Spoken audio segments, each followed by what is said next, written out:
Hello, hello, hello. Welcome, everyone. We are just getting started. Welcome, come on in. Feel free to share the live with your friends, family, everybody. Come on in. Welcome to the launch of PrideTT 2021. This is our launch. We're here and we will be with you soon. So come on in.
Alrighty, hello everybody, welcome. We are about to get started. Welcome to the launch. This is our virtual launch of Pride 2021. We are all virtual, and before we get into the thick of things, welcome.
All right, welcome everybody, welcome. Hi everybody, folks, how are y'all? You're on screen, we're live. How y'all doing? Happy Pride. Happy Pride. Happy Pride. Happy Pride. Yes. We have some folks in the comments wishing us happy Pride. Folks, let's do a round of introductions. Hi, my name is Zoe Sazzle. I am one of the co-chairs of PrideTT, and it's such a joy, honor, and pleasure to be with you all tonight. Who's Hi next? guys, I'm Rudy. I'm one of the co-chairs of PrideTT as well, and I'm very excited. We're celebrating 4 years. Happy Pride! 4 years, woohoo! Yes. Hi everyone, I'm Shahan. I'm the chairman of UniPride, and for the past year, I've also been a part of PrideTT. In planning all of this amazing stuff that we have for y'all. So stay tuned. Might surprise y'all a little bit. Happy Pride. Yes. Stefan, you're on mute, so we can. I am Stefan, UniPride's events coordinator, and this is my first year assisting in coordinating Pride Month. Lovely, lovely, lovely. So nice to have you. Hi everyone, it's Josh, director at PrideTT, and happy Pride, 4 years. Can't wait for all of the events to happen, and can't wait to have another year of this. This is gonna be awesome. Yes. Ooh, folks, how we doing tonight? It's Friday night. We're kicking off Pride. We're live. Has been a year with a difference. You know, it's 2021, and we are in the height of our state of emergency. How are we all doing?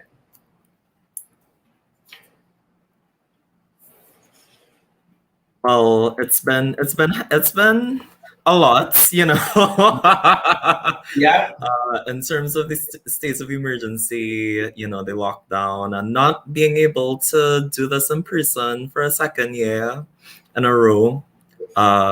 It's disappointing, but I'm so glad that we are, you know, technologically advanced enough around the world to still celebrate ourselves, our identities, our visibility through online means, and we could provide some platforms for some really important discussions.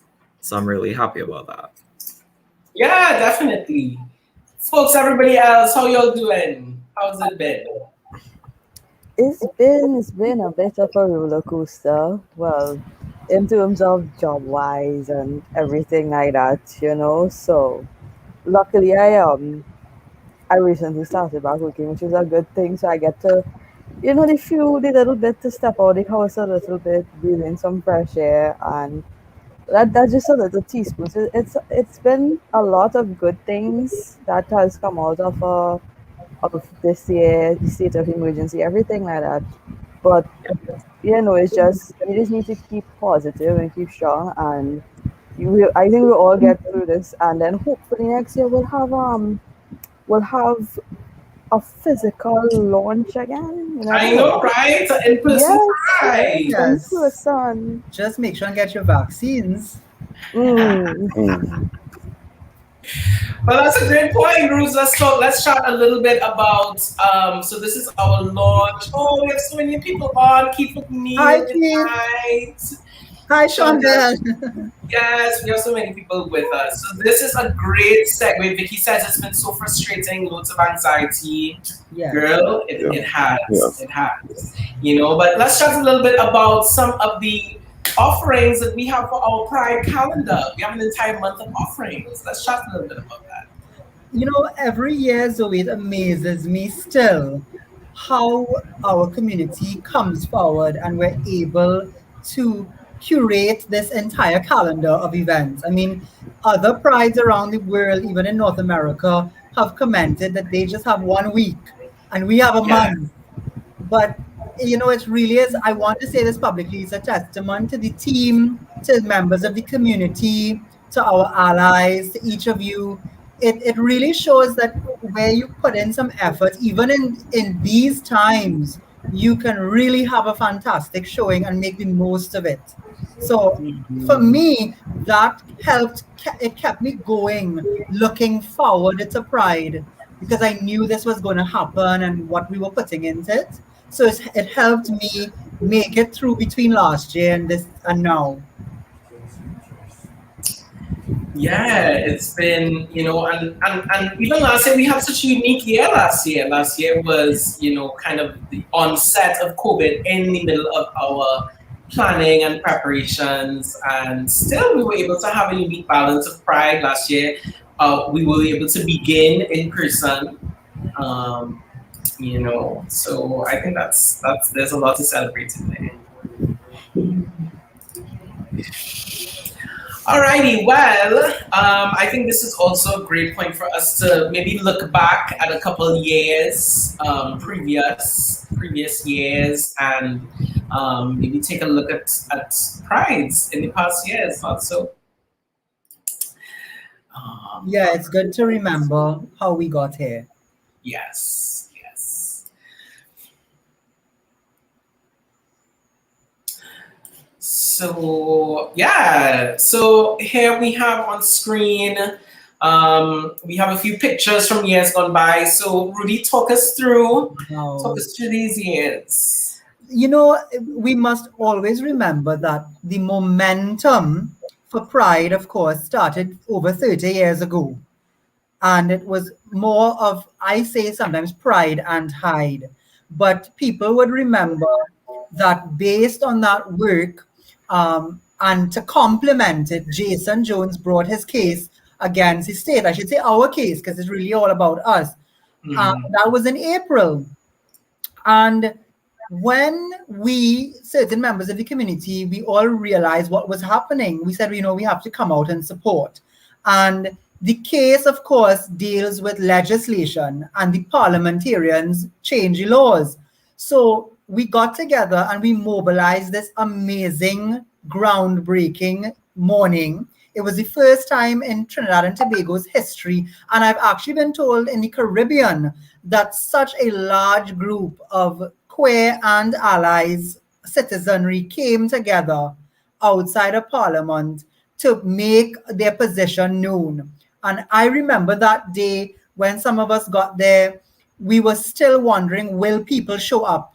And, you know, people started coming in droves, in little groups of 3 and 5, and one individual here and there. And Zoe, you know, this other woman we know, Miss Janae, appeared from.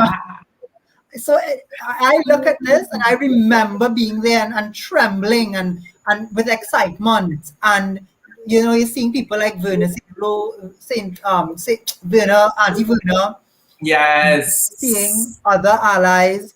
Griefs, so this whole memory for me brings back a lot of emotions. I know the others were there as well. Some of you were there too. Let me add them in. Yes, for sure. I mean, it felt like a pivotal moment for us, like a reigniting of our drive to have ourselves recognized, to be visible. You know, well, for anyone that doesn't know the history, the Jones case came up, and we were all in anticipation of it, but still, you know, in our homes talking about it. And then we saw like 300 evangelicals on the road marching about, we want the buggery law, keep it. Yes. And then the first thing we saw was Kennedy Mirage, and I can't remember if it was Elise Moslin or Stephanie Leach or somebody like that, who were 2 individuals in the crowd of evangelicals holding up a pride flag, an anti-protest, counter-protest. Right. So, oh my God, what are we doing? Like, we only have 2 of our people out there. We need to get together and mobilize. And then all of the groups came together. Kaiso, Silver Lining, all of them came together. We had a meeting, and the emotions just were so high. And we were able to mobilize over 200 people to get in front of Parliament. You know, that is historic for us. Yes, absolutely historic. I, of course, remember being there. And Rudy, as you said, the energy, there was such a palpable, I mean, the energy was, dynamic. And also, and you can see it in some of the pictures here, you know, also you look out into that sea of people and you recognize so many community members you just might have seen, you know, in a random party somewhere, or online, or, you know, just through conversation, through a friend. And to have everybody show up in presence, and I mean, I think that was. No, I think people sometimes take it for granted, Zoe. Like, you know, our memories are short, and it's like, oh, it happened. It was not easy to do. It was frightening at times. We were threatened. Some of us were publicly threatened. Our lives were put on the line. You know, all of those things are documented. It was covered in the media. You all might remember, even when we went to the High Court, Cherise was bodily abused by religious zealots. So these are not things that we are making up. And some of my friends are in the crowd there, and that was the first time in their lives that they openly identified. And that made all the difference for me as personally, that people felt empowered, Yeah. old and young. Remember, some people would have lived their whole lives closeted. And on that Yes. day, they said, no more. I'm coming out. I pay taxes. You have to listen to me. Yes. Yeah. Yeah. So yeah, it was truly an incredible day. And so that was 2018, which kind of kicked off, pre-formation of PrideTT, but was definitely the year that kicked this all off and formed what is now today. And so then we move on to 2019, which would have been one of the first official kind of demonstrations. Yeah. Yes. Tell us a bit about that. So, really, I don't know. I wasn't invited that year. So, no, I was actually, I was abroad, Zoe. And Josh, you can take this one, but just I want to make this point. Again, it's a testament to how people how pride is crafted and structured. I was not even in the country at this time, and the members of the committee were still able to organize and to execute this. And remember, this was the year that we put a spotlight on the trans community. So Josh, you would know more about what you all were going through on the ground, what you all had to do that week, because I was out. Well, it's funny because, as you said, it was the spotlight on the trans community, and we wanted exponential visibility for trans people, especially trans women. So we were all organizing, Brandy was in the heat of it, and just before we had to get down there, rain fell, like stormy rain, like white rain, and people were sheltering at the government campus side, and people waited in the rain to be able to go and use their voices and have their visibility in front of Parliament. And I think that is the most admirable thing, that we were willing to wait us out. We were willing to, just go through that and go use our voices. And it turned out really well. The media spoke with a lot of trans people that day, and we as usual, we conquered. Right.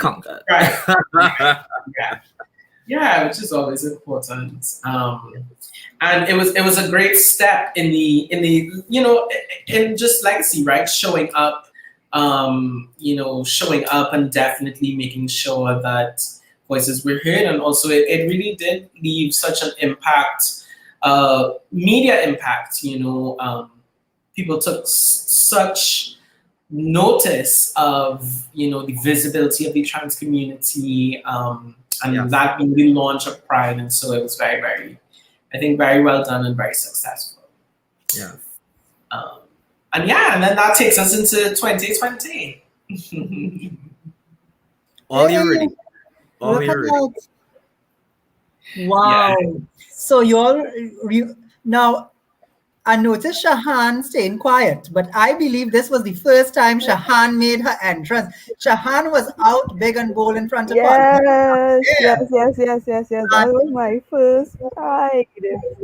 Yeah, and you remember, Shahan, how, the whole process of making those signs and getting the team together, and we were wondering if the police commissioner or the authorities would announce that they weren't allowing anybody anymore. But I must say, the police supported us that day.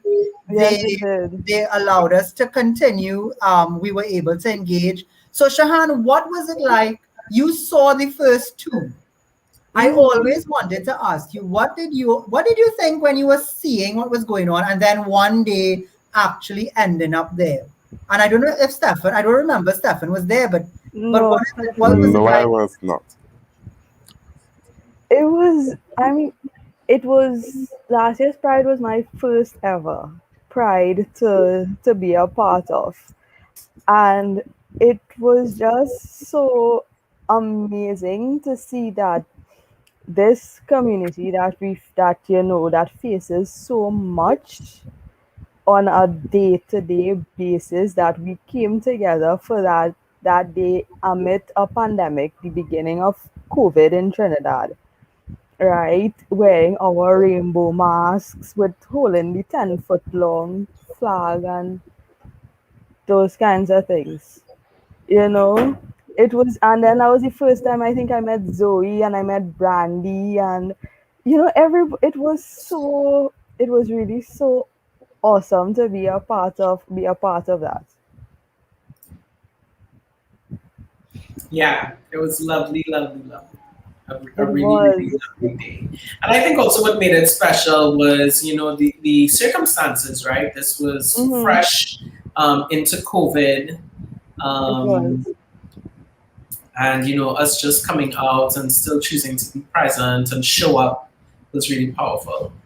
I can't I can't remember this person's name who went into the parliament, but she was one of the few who came and actually gave us an audience. Like, took time, like what, she spent 5 minutes with us just talking to us there. I mean, it felt amazing, because remember, a lot of other parliamentarians saw us and they immediately went on the other side of the pavement, and some of them who had drivers, they just drove in and hid and just went into the parliament. And you know Hmm. that doesn't feel like inclusion in terms of, I mean, we are evolving, right? Times need to evolve. We can't stick into the past and be like, us as a community, we don't matter, because we do. We contribute just as much as heteronormative people. We contribute just as much to society as they do. Yes. Yeah.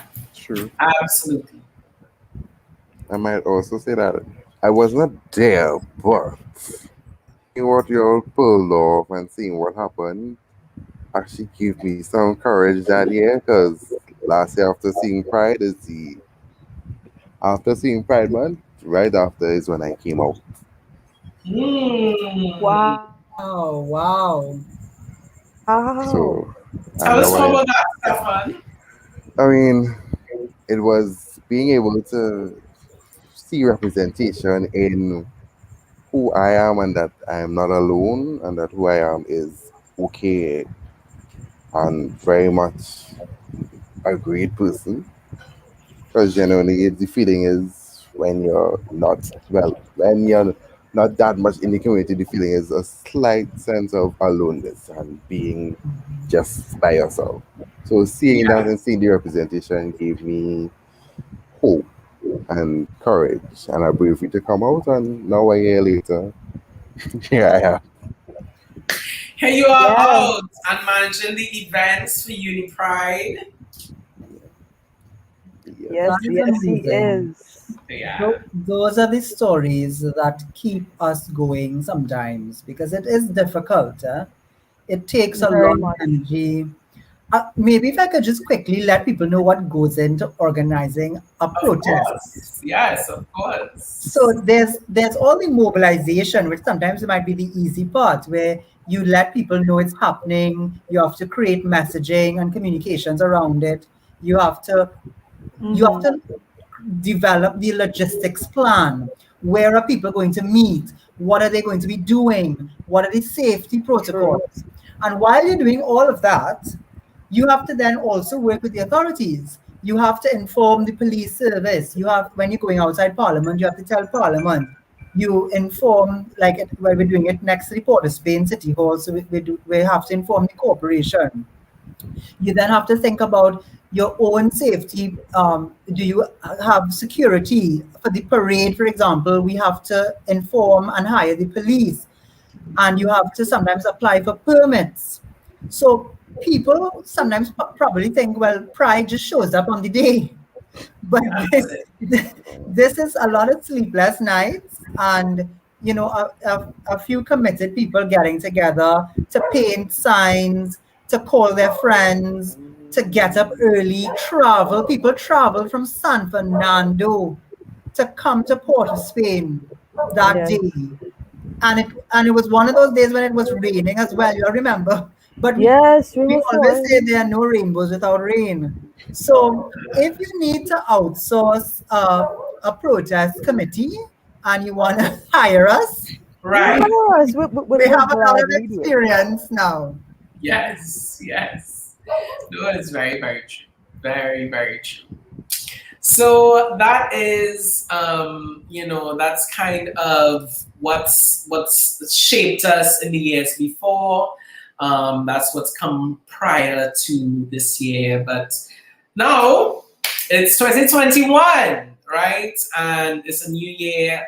And we're also in a new situation, which initially, when we were planning Pride 2021, we did not foresee or expect that this is the situation that we would be in, but nevertheless, here we are. And, according to the current regulations, we can't even gather in a public place. We can't request any permissions. None of that is possible at this time. So we had to find a unique way, even though Pride couldn't go to Parliament, we had to bring Parliament to Pride, right? And so that's a lot of what tonight is about. Tonight we launch our, visual or digital protest, if you would, digital demonstration. So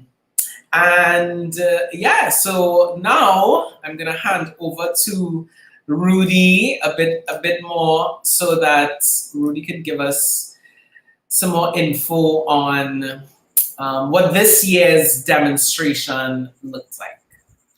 So, especially in today's age of social media, a lot of activism, of course, takes place online.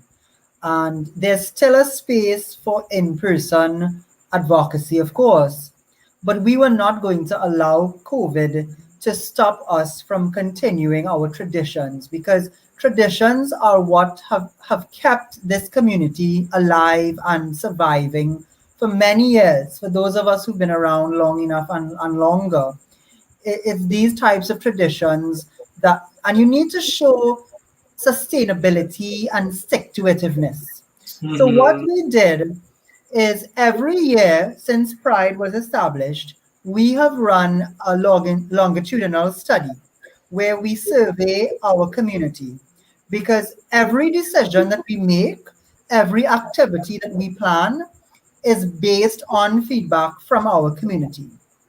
And we said, well, all right, in this case, this year, we can't physically, as Zoe said, go to Parliament, but we can still have our voices heard and we can still present data so that authorities and policymakers cannot doubt what the positions are that we are advocating for.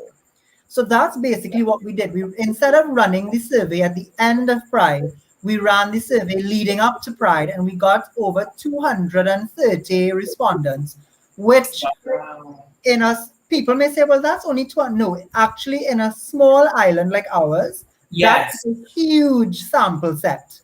Yes. Because in other surveys and focus groups, in our island, they sometimes take 30 people. They sometimes take 50 people, and they extrapolate from there. So Josh has some of the results, Zoe, collated, but that's really what it was about. It was not allowing the circumstances to keep you down. And we thought even that is a powerful message, right? That no matter what, find a way to have your voice heard. And even if that means taking part in a survey, at least someone else can represent that data on your behalf. And you would have, so those 230 something plus people, your voices are going to be heard directly by the parliamentarians, because after tonight, we will be sending that letter publicly, because we want to discuss some of the findings and agree on some of the terms of reference. And we will be sending that letter, and the whole of Trinidad and Tobago will know that they received that letter with those findings. Lovely, lovely, lovely. Okay, great. So now let's chat a bit about the findings. I believe we have some findings here. Yes.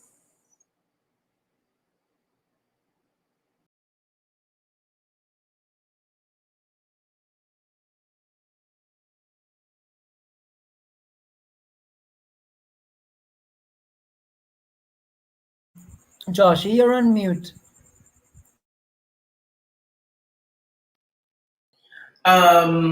Okay, so yeah.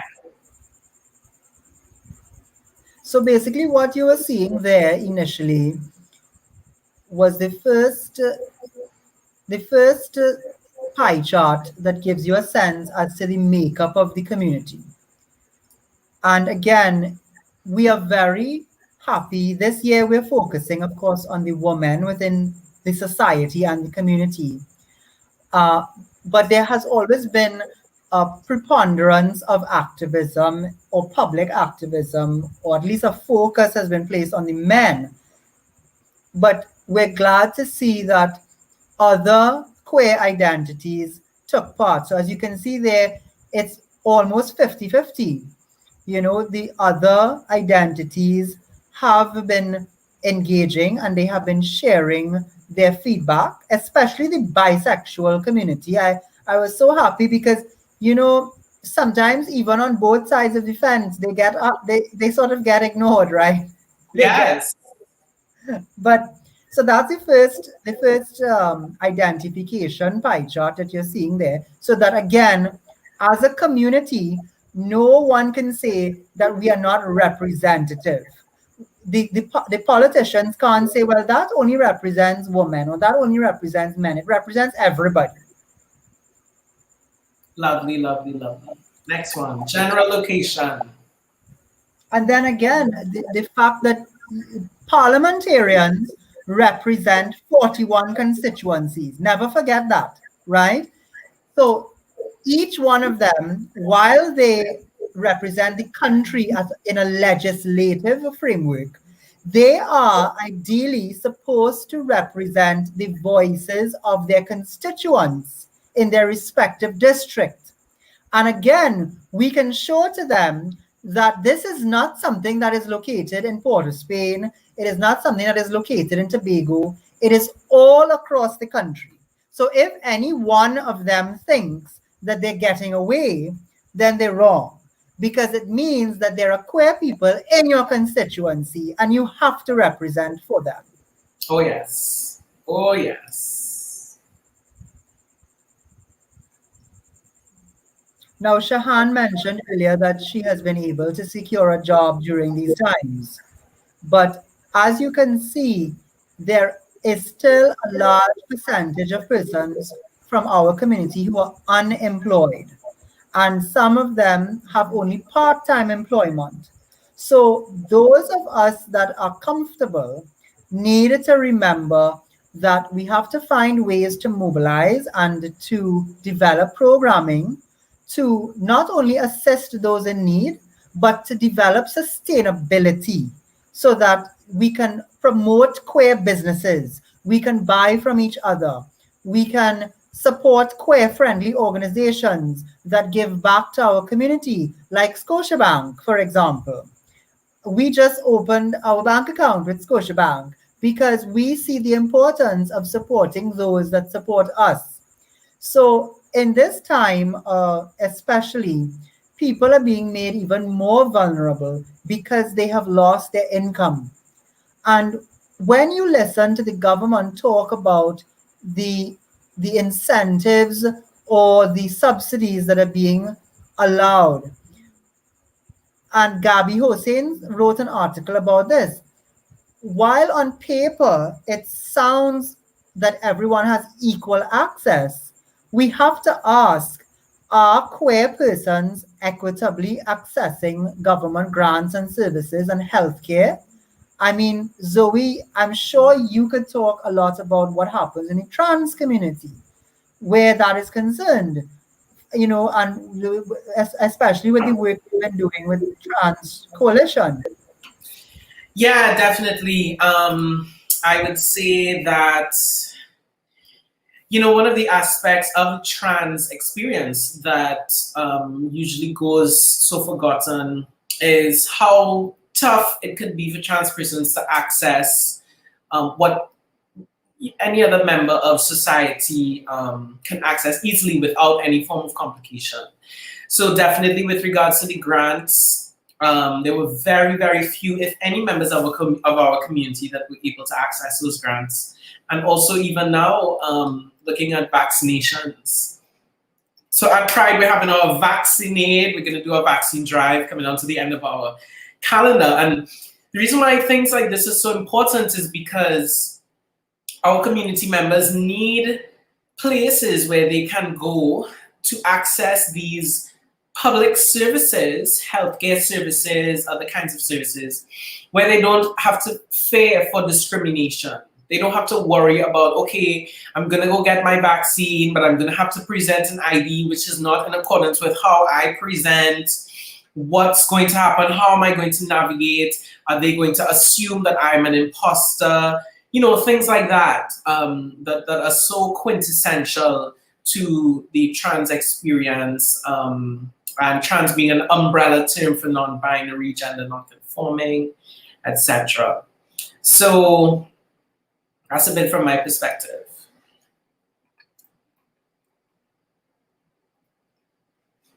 Rudy, on mute. Shahan, Stefan, you all are closest to, that age group that is going to be looking for employment over the next years to come.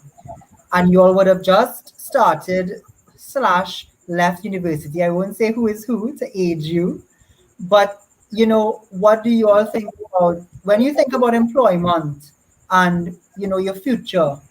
What comes to mind as queer people, especially people who have taken the decision to be visible, right? I think Go ahead, I Sam. think in terms of in this country specifically, when you like do a program, right? A lot of the times it's very hard to acquire a job. Like you have to do something that you're not qualified to do in a way, right? And then if you're out, like how Stefan and I and other members of Unipride and other youth our age, if you are out and visible, it makes it it will make it a bit harder if you don't know the person who hiring you and those kinds of things, because currently where I work, it's not what my qualification is, in other words, right? But I was fortunate, and I'm fortunate that where I work, they are really accepting towards my sexuality and who I am. And it makes it easier. But then again, not everyone has the luxury of that I do. Some people will have to hide it, especially if you're working for a very, very religious person who doesn't accept us for who we are. Because I have been in a situation like that already too. Previously, my ex boss a while ago was Muslim, and I had to keep that on the down low from her, especially because if she found out, then that would have been me getting fired from my job. So there's a lot of things, there's a lot of things that we face. And I honestly think that for for those who just coming out of university, whether they are part of the community or not, and those especially that are part of the community that going to face these challenges, I think this assessment that we did, right, it's really very important, because we need to stop the brain drain, in other words, because the more they brain drain in Trinidad is the more we will go abroad where we could get a job to sustain ourselves and start building for our future family. True. Yeah. I must say, Shahan, I do share in the, how to put it, I don't know to say privilege, but the luck of not having, or sorry, of having a boss who is somewhat accepting. And also, too, for those of us who are young and starting university, it's more of we we don't focus on ourselves. For me, I don't focus on myself. I focus on those after me. So starting university, for me, I would like to one day give back to the community through my degree of psychology, which is Love that. which is a need currently. Yes, yeah, Yes, yes, definitely. very much so. A major need by the community, and we always are in need of professional services, especially psychosocial support. So on that note, let's return to the survey. We are making our way through. So we continue to just show you some of the examples of the representation, the cross section of the community that was that responded to the survey. Zoe, you know what I found amazing about this chart? Well, two things. One is when you correlate it, and it goes to Shahan's point, having a tertiary level education in Trinidad and Tobago no longer means that you are promised sustainable employment. That's one. And the legislators, the MPs have to be aware of that as well. So some of these issues that we are raising, I hope people are understanding, are not just queer issues. They No, are yeah, national issues. Right? national issues. But imagine if you are going through that as a straight person, how much worse it would be for a queer person. Much more compounded, exactly. And Exactly that. the other thing that stood out to me was that secondary level percentage. Now, what that tells me, when I was in secondary school, I don't remember any surveys like this coming out. The internet was still new, folks. We didn't have Yes. Mako book back then, right? But what this shows me, Zoe, is that we are reaching the young people and they are engaging. They are more empowered than people give them Mm-hmm. credit for. And they That is want true. their voices to be heard, right? Because if they didn't want to be heard, they wouldn't take part in the survey. Look how many of them took part in the survey. Yeah. And they're going to be voting just now, right? Mm-hmm. Mm-hmm.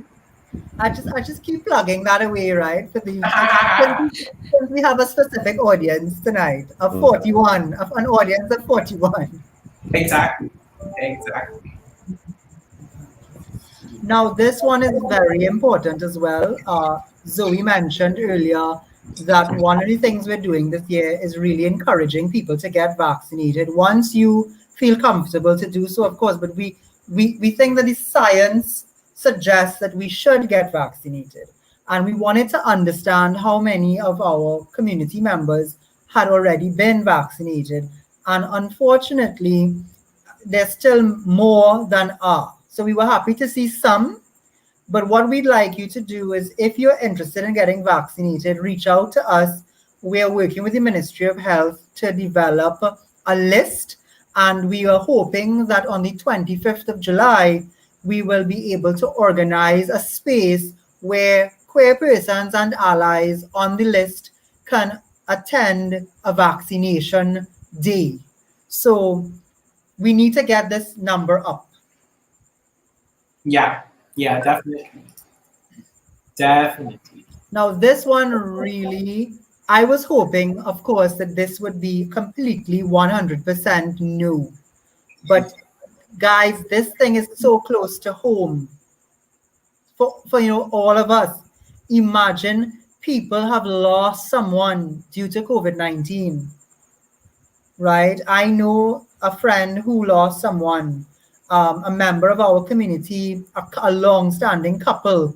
One of them passed away recently. Yeah, so we need to take these things seriously. And what upsets me a lot is that we have vulnerable persons in the community, like other persons in society, people who have to commute to work, people who are part of the essential services, people who are sex workers, who have not been vaccinated, and they have to go out there to make a living, to survive. Not all of us can work from home. Yes. So please take this seriously and encourage people to, wear your mask, socially distance yourself, wash your hands, but register for the vaccine. Well, this one is, we asked this one a little facetiously because we know there are people in government who are LGBTQI. Right. At all levels, not just at the 41. We know people who have been in the upper Did you house. say not just at the 41? Did you? Keep on going. I have court closed. No, but let's get serious. All of y'all on the call, y'all know people in all kind of leadership positions who are in the judiciary, who are in the public service, who are in leadership positions in the private sector. So why can't one of the parties find one of us? Why they don't come and ask for one of us to run? And I'm sure one of us would gladly put up our hand and run to represent for our community. And we could be the openly identified LGBTQI persons in government. Why don't they ask us to be mayors or aldermen or run for councilship? There are many opportunities to serve. And it's time that the parties, all of them, not just the two that are there, but all the parties get their act together and encourage openly queer people to serve in government. And I did it. I didn't get as far as serving, but I was a member of a party, and there are other people who are well known in the community who have been in politics. So we survived. It wasn't always easy, but come back to us and let us know that you want us to represent our community, because you say you're national parties, right? And you see, people will vote. This says that people will vote. Zoe, someone just said something about open. Christine, you're on mute, babe. Sorry, yes, I was just reading her comment. Open representation in government is indeed long overdue. Is indeed long overdue. So what's next? What's the other one? Again, so one of the things that PrideTT has started in a small part, but we want to expand on, is actually taking up more space in the community and providing some access to social services and support. So as I said at the beginning, the programming, right, guys? I mean, you all could talk more to this. The programming we always develop with the community in mind. And as you can see here, these were the top issues, the top areas of support that people want during COVID-19: healthcare, vaccination access, employment, housing. So financial aid, and Josh could probably make a plug for a program that's coming up in a few days. Maybe give a teaser about how we're going to help people become more financially resilient and find employment, etc. So your pride is programming based on your needs. You can take each of these needs and match it back to programming, not just this year, but in the past. We have a whole day on the 3rd of July for a health fair, the Eduquare Health Day, right? Mental health, HIV, AIDS, women's health, men's health, cancer management. So I want people to really understand that everything we do at PrideTT is backed up by research and it's backed by the community that we are trying to represent. 100%. And Well, then, this was a big one. so these were general issues. So apart, forget COVID-19 if you can for a moment, a brief moment. What other issues are, of course, important to you? And what do you all see top of the list? What all is in there? Sexual Violence. orientation and mental health, self-harm, etc. Yeah. So when people say Yeah. to us, Zoe or Shahan, Stefan, when people say, Mm-hmm. but you all seem to be going so well, you're all having a parade, you all must be wonderful and No, happy. they No, don't no, know what's going on behind the no. scenes, how our mental health gets affected, and how much how much we really do endure, because it's not easy being especially being LGBTQI, and especially in a pandemic, because we basically locked inside right now, The few of us who are considered essential right now, that can leave home and just step outside and go to a job, whereas a lot of other people, they're working from home. Excuse me, they're just inside, and that takes a toll on your mental health. It really does. And then a lot of things could happen to folks in the community as well, because for young folks, who I think Steph and I could attest to this, when you would go to on campus, or you would just go to the mall with some friends or stuff like that, that would be your escape, right? Like your safe space. I get But now away. that now yeah, exactly, like a getaway, but now that you're inside all the time, those the quote unquote demons in your head, their voices become louder, and then you basically go to the one thing that you probably know how to do and how to get rid of those things, and that's self-harm and those other stuff, because that's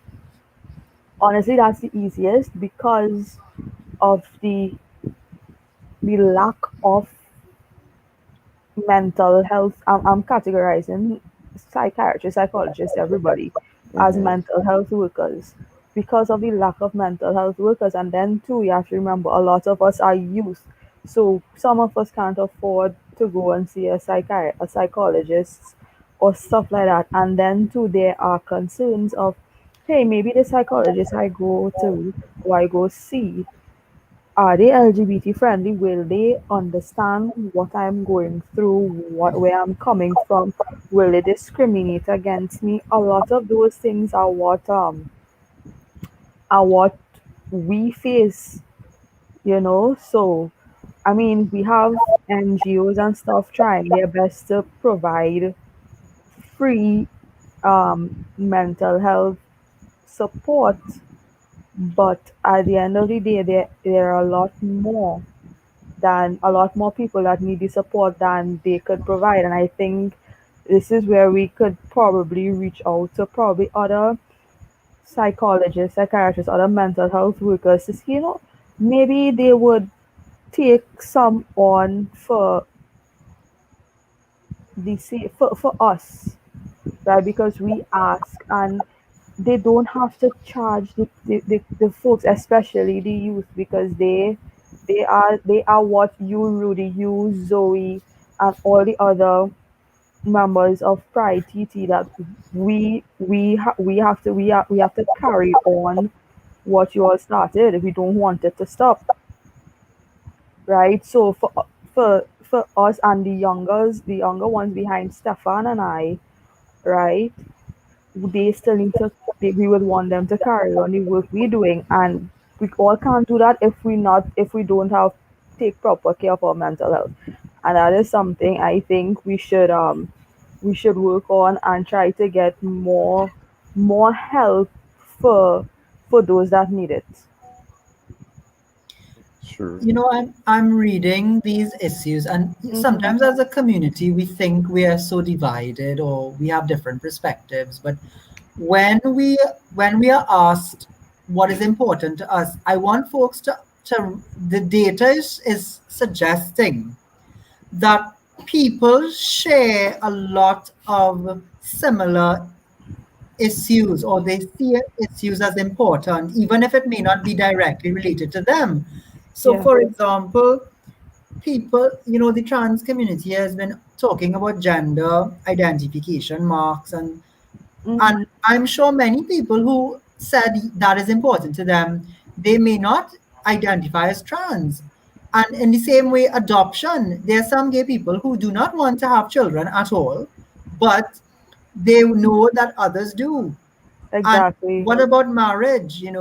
So these items here, as far as I'm concerned, the community is telling us directly what they want to be focused on. Yeah. And I don't know what you all think about how else we can go about perhaps giving more play to these things. But it would be nice if one member of parliament out of 41 were to take this one slide and simply read it and say that Yes. in the LGBTQ community in Trinidad and Tobago, these are the top 10 areas that they want us to focus on. Wouldn't that be amazing if one person did that? It would. Yes, it Even would. just one. Even just one. And that's usually all it takes is one. Mm-hmm. You know? Now, I want to be fair that there have been senators and maybe one or two MPs in the past who identify as hetero cisgender, who have actually spoken about LGBTQ issues and rights. It came up recently, as you all might recall, in the gender-based violence debate Mm-hmm. and the sex offenders registry and things like that. But that is not enough. That is, we need a champion. An Or active champion. yeah, we need consistency. And we've I should say this openly, we've invited the Attorney General to one of our sessions this year for Pride, and I'm waiting to get the answer that I am looking for. Oh, because I was now about to ask you if they accepted the invitation. It would have been not yet. Not yet, but we live in hope. Ah, I like the enthusiasm. But what do you all think the community could do more of to really place pressure and to encourage the What MPs? I think.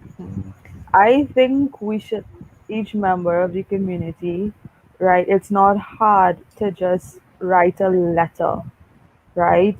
Write a letter. We could put out the MP's email addresses and those kinds of things.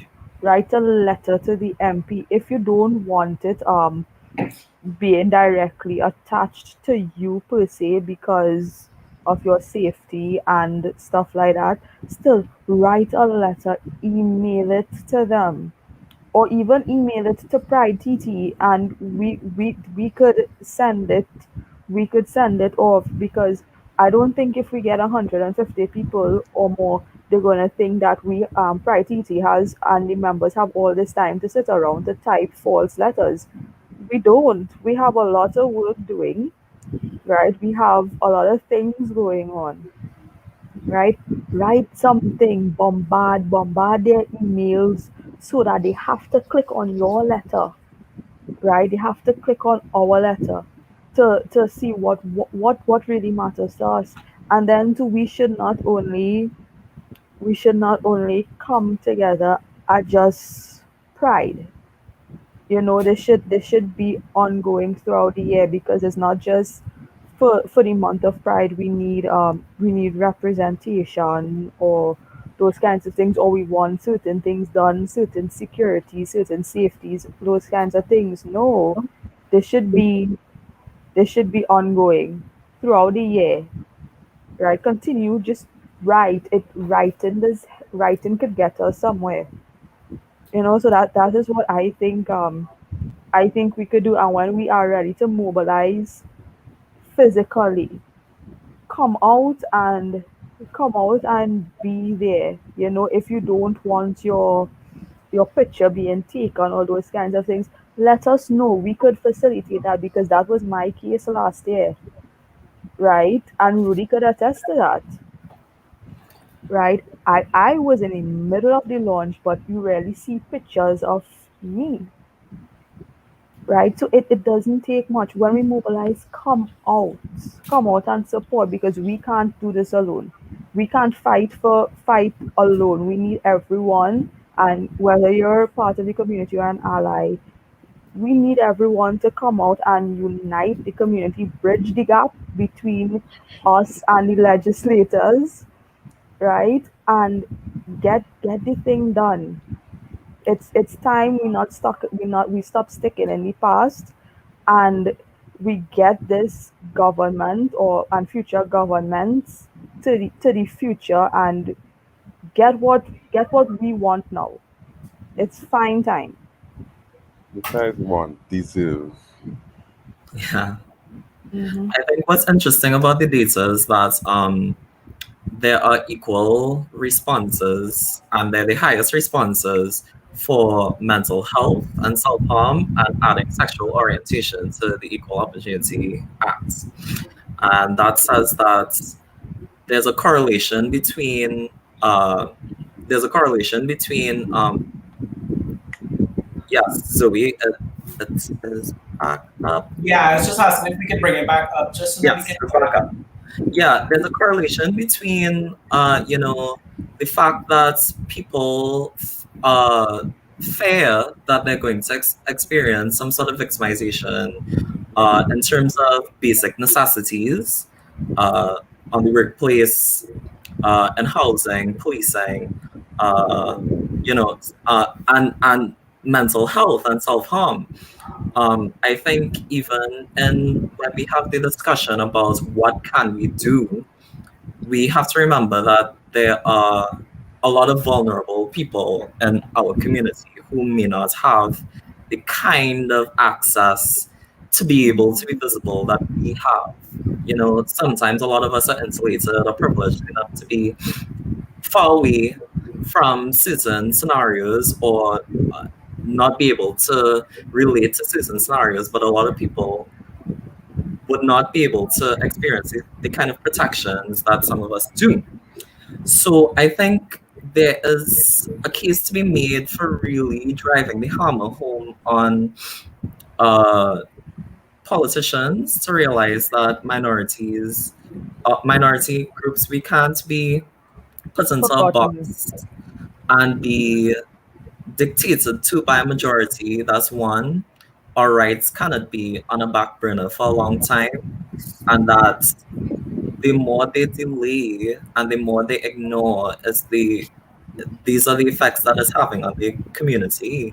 These are self-harm, mental health, violence, and it feeds into why people are not able to be a part of the visibility and be a part of just living their truth.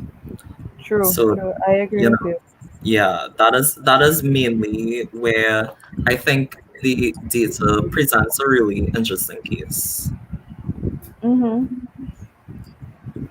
I want to share a quick story with you all, in case people don't believe what you all are saying. When I was in politics, I was an executive member of the COP. I was actually I was elected to be the regional rep for the Diego Martin area. So all the Diego Martin constituencies. And you all may or may not recall that there was a time during the People's Partnership government when they were debating whether to give the military the powers of arrest, similar to the police service. Now, Josh is a budding attorney, so he can correct me because I'm now finishing my studies, but he's done his already.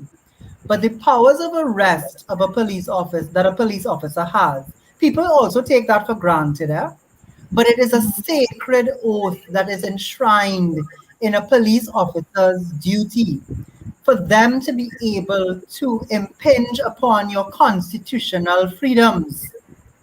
That is a sacred trust that we place in the hands of the police service because we believe they are trained a certain way and they have an understanding of the laws and they are there to protect and serve, right? The government of the day wanted to give those powers willy-nilly to the military because they thought that the military should, and everything I'm telling you all is very well documented. They thought that the military should go into places that were deemed hot spots, right? And we're talking marginalization, and we're talking oppression, and we're talking vulnerability. And I want people to also understand that we need to get together as a country, because some of our issues may not affect you directly and vice versa, but because of the numbers game that we're playing in this country, we have to get together. Some of us in the party, in the COP, we did not agree with that because we believed that there was a risk that young Black boys in particular would have been profiled and their rights may have been trampled upon. You hearing what I'm saying? Their human rights would have been trampled upon. The same way our human rights are trampled upon. And you know what we did?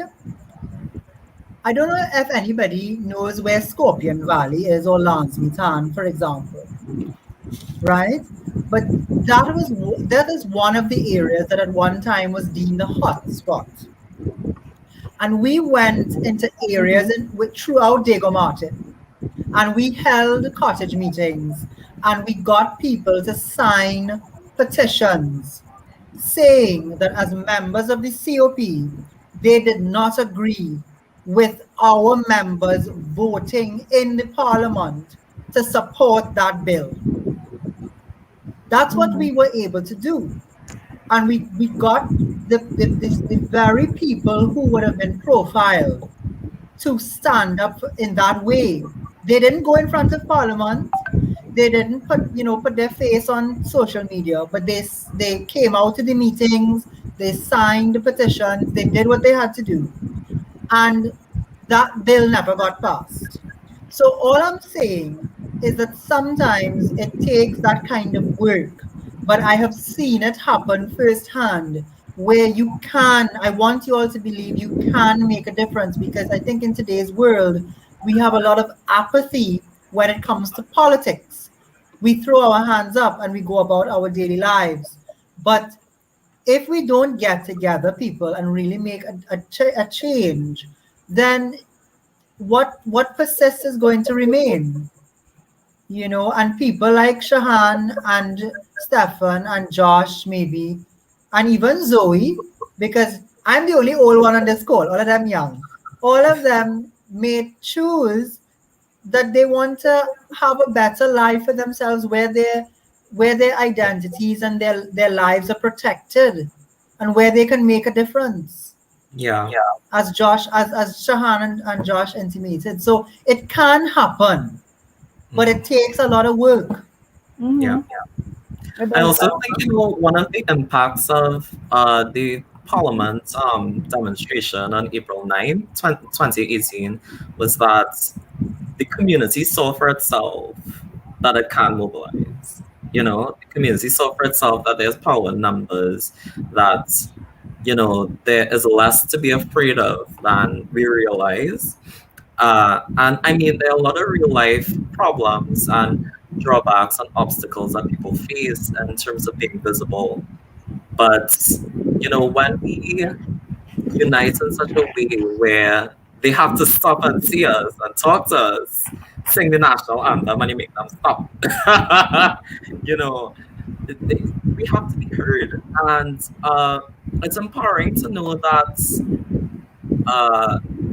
in that instance, that reigniting of our movements and Trinidadian society really showed our community what we are capable of and what we can do if we put our heads together, you know? And it doesn't always need to be conventional. It doesn't need to be mirroring something that happened in the US or the UK.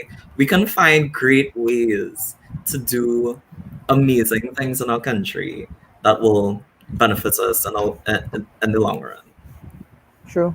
I agree. True, we do. Zoe, you're muted. I'm muted and I well talking. And it's I muted. So folks, did we covered everything in our survey, not so? Yes, we I did. believe Yeah. so. We did. Yeah, and Rudy, it's true that this survey has already been emailed to all the members of parliament. Actually, we were going to, and I mean, I'm very open about these things.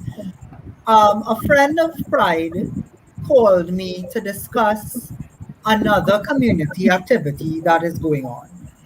And they said to me, they asked me, they said, were you consulted? I said, well, no, I wasn't. Honestly, I really wasn't consulted. I don't know anything about it. And it made me stop for a moment and think that this discussion was important. We needed to engage our community and see some of their live feedback and whether people were responding. Right. And now we're going to send that along with this to them and they will get it. Okay, great. The point is that we want you all to share this content as your form of protest and tag your MP in it. They all have Facebook pages. I'm going to tag mine shortly. So, but that was the thought process that I think things, I believe in the universe telling you what you should and shouldn't be doing. Of course. And just as I was about to hit send, that call came through. And I really want to make a call, like who's ever garden it may fall in, but I think all of us, Shahan, you all do a good job of it at Uni Pride. Consult with your community because you don't want to do anything and then when you look behind, your community is not there because you've left them behind. Right. So that's why we paused. But they're gonna get it. Lovely. All right, great. Well, I think that that's a great point. It's important for us to know that even in lieu of, in-person demonstration outside Parliament, that we were still able to, let our voices be heard and take our input protests to Parliament, bring Parliament to us. So yes, so I think this would be a great time. We can seal off this discussion, and before we close off tonight, I think let us do a little roundup of some of our events that are up ahead, right? Yes.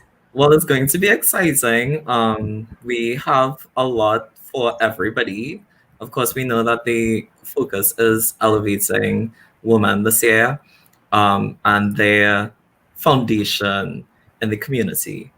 So we have a lot of panel discussions, meetups for each segment of the community where we'll be discussing major issues. We have the health fair. We have a really great project coming up with Generation Gap, where we will be launching an expanded program of Generation Gap that will run from after Pride until next year.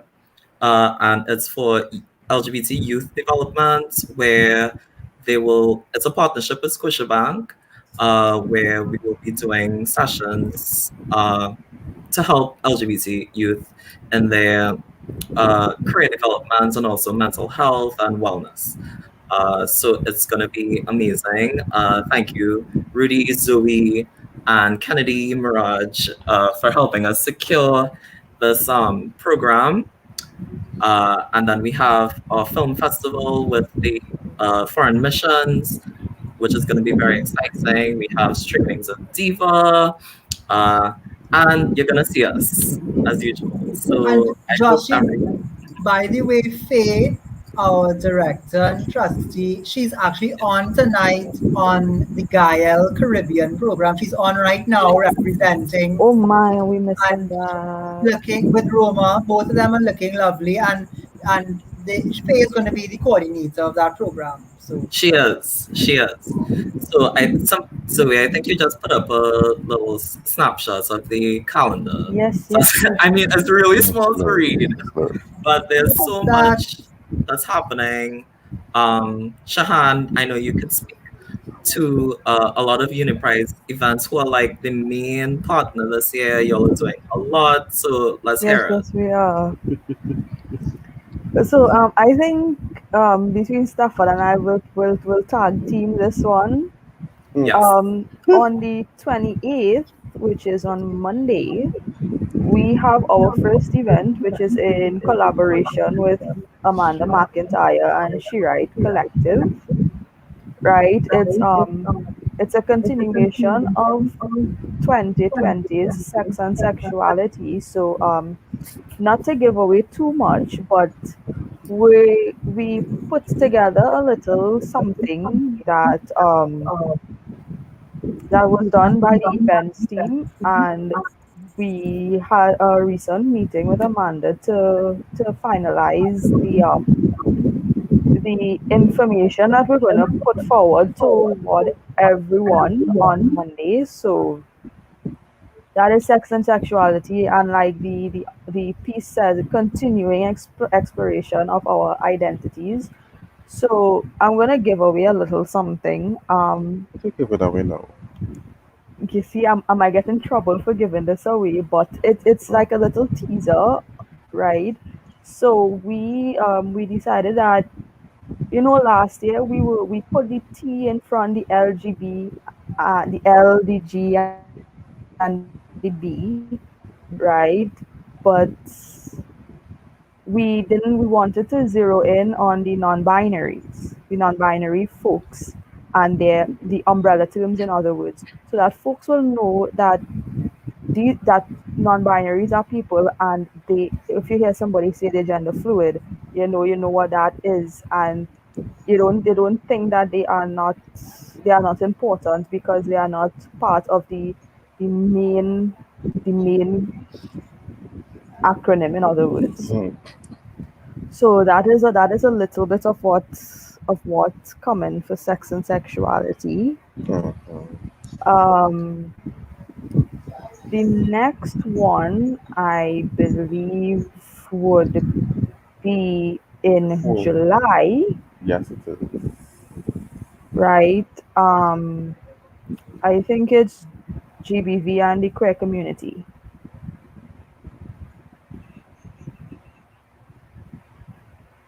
It is, and it is. Oh, Yeah, Steph, you want to go with this one? so, GBV care community is more to highlight the GBV within the community, as it says.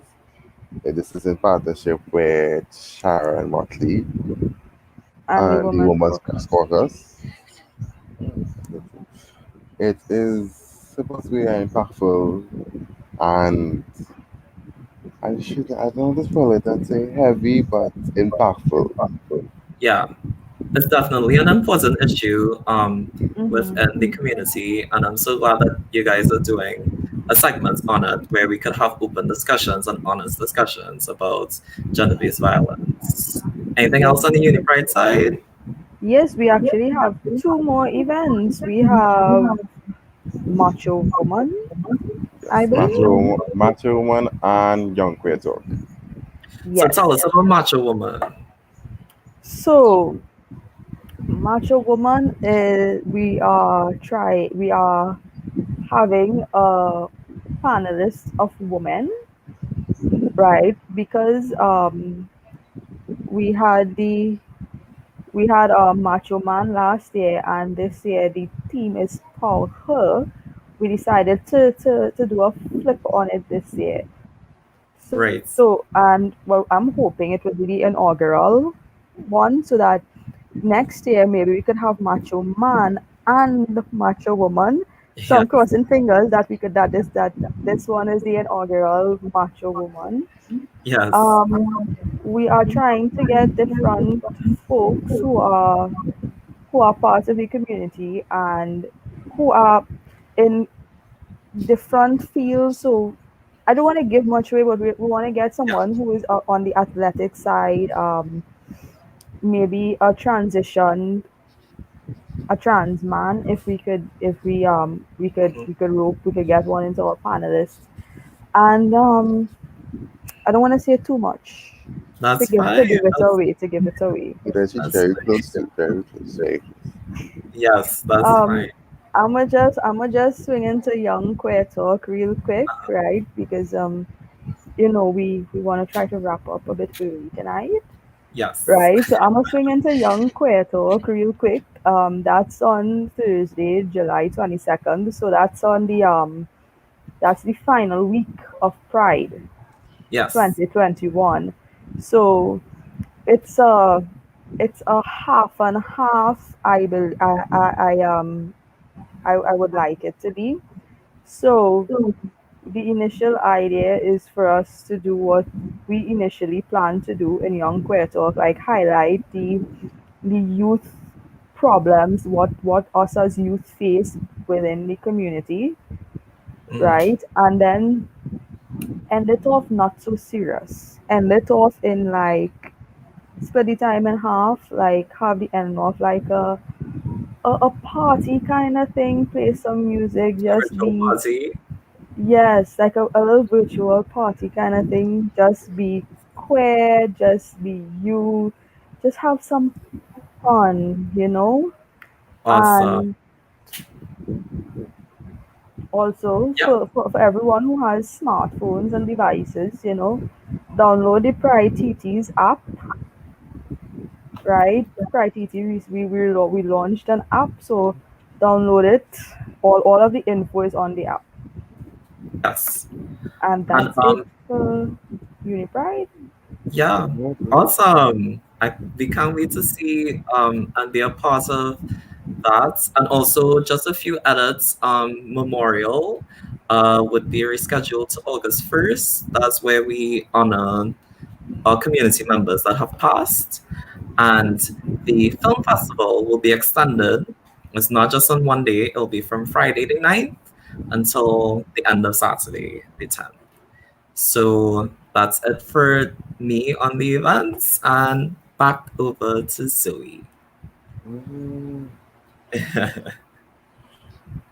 Zoe unmutes. Yes, you're Of unmuted. course, I'm muted. Of course. Of course, I'm muted. So we had such a great evening tonight. This was the launch of Pride 2021, of virtual Pride, of virtual launch. And, you know, tonight we were able to discuss so many different aspects of Pride in years gone by, as well as what to expect for Pride this year. We were able to discuss all of our findings from our extensive and quite you know, encompassing community survey in which we were able to share the findings. And as we mentioned, these findings will be shared with all 41 members of parliament so that we ensure that our voices are heard and that this is not just, you know, a cry into the dark. Because, you know, usually we would have gone in front of the parliament. So don't forget, tomorrow is our virtual flag raising, right? We have our virtual flag raising tomorrow where we're encouraging everyone, wherever you are, exactly, raise your flag at home, raise your flag in your front yard, raise your flag in your bedroom, in your living room, your kitchen.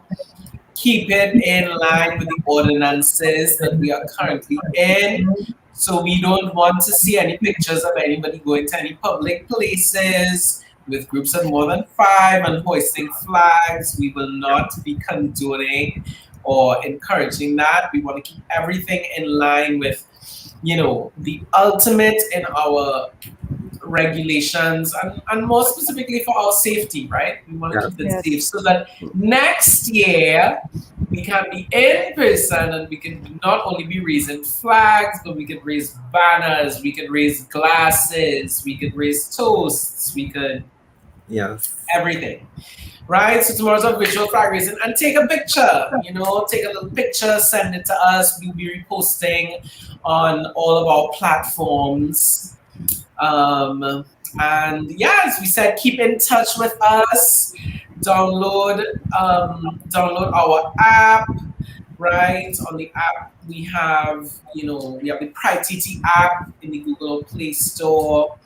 Also, you can feel free to repost this video, share this video on your feed so that people know, Pride has begun and we're in the swing of things. And also you can keep in touch with us on all platforms. Follow us on Facebook and Instagram at PrideTT. On Twitter, we are at PrideTT. And for more information, you can visit www.pridett.com/events. So you can absorb the entire calendar, put little reminders, all of our events, most of them start at 7/21, right? In keeping with it being 2021. So love and light. Thank you all for joining us. I think tonight was such a beautiful, successful launch to our Pride season 2021. Thank you so much, Zoe. Zoe, thank you so much for hosting us and of course for sharing. Final words from everybody on the panel as we launch into this beautiful month. Yes. Awesome. Everybody is ready. Young youth before beauty. We got on some lovers love to close out. We got on some. Yes, we're gonna close out with lovers love. So thank you for joining us, everybody. Keep in touch, and we'll see you. So tomorrow's tomorrow's flag raising, and then what's our next event? Our next event after that is, as we mentioned, Memorial has been postponed. So we'll see you then on Monday. Right? UniPride and She Right holds Sex and Sexuality on Monday nights at 7:21. So tune back in. We're looking forward. Love and light. Love is love. Happy Pride. Happy Pride.